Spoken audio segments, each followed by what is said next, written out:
Magkahiwalay na disgrasya sa Nueva Vizcaya at Nueva Ecija. Patay ang isang rider nang masagi ng hindi pa natutukoy na sasakyan bago po masagasaan ang isang truck. Sugatan naman ang 5 sa pagsalpok ng closed van sa mga nakaparadang tricycle. Nakatutok si CJ Turida ng GMA Regional TV. Noong unay, dire-diretso lang ang takbo ng closed van na ito pasado alas 3 ng hapon sa daang Maharlika Highway sa Gapan, Nueva Ecija. Pero bigla itong lumiko sa barangay Santo Niño. At 4 na nakaparadang tricycle ang nasalpok. Nadali rin ang isang bystander, 2 tricycle driver at 2 pasahero. 2 sa kanila ay critical sa ospital. Nawalan po ng control.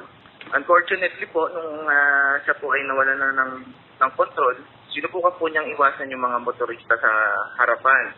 At pinilit po na iliko sa kanto, sa hindi po inaasahan, ay inararo po niya yung 4 na nakaparadang tricycle. Nagkaroon din po ng 5 injury mga tao na nandun po. Lulan ng closed van ng mga farm products na dadalhin sana sa bayan ng Llanera. Sinampahan na ng kaukulang kaso ang driver ng closed van. Ipasok mo yung kamay niya para hindi lumas lalong Sa hiwalay na disgrasya sa Bagabag, Nueva Vizcaya, kita sa video kung paanong sinusubukang alisin ng mga otoridad ang lalaking biktima na naipit sa ilalim ng gulong ng truck.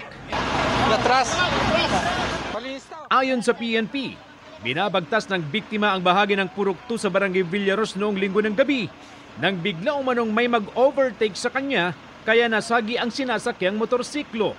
Natumba at tumilapon ng rider. Di na rin nakaiwas ang kasunod na truck na naglalaman ng tone-toneladang semento kaya siya nagulungan.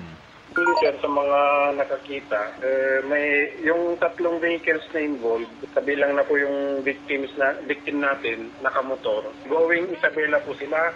Ngayon, may nakasunod daw na unidentified vehicle na nag-overtake, tapos nasagi po yung motor, tapos natumba, saka naman po na gulungan ng nakasunod na trailer.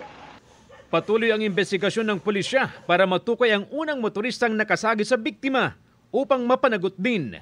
Wala pang pahayag ang mga sangkot sa magkahiwalay na aksidente, pati ang kanilang mga kaanak. Mula sa GMA Regional TV at GMA Integrated News, CJ Torida, nakatutok 24 oras.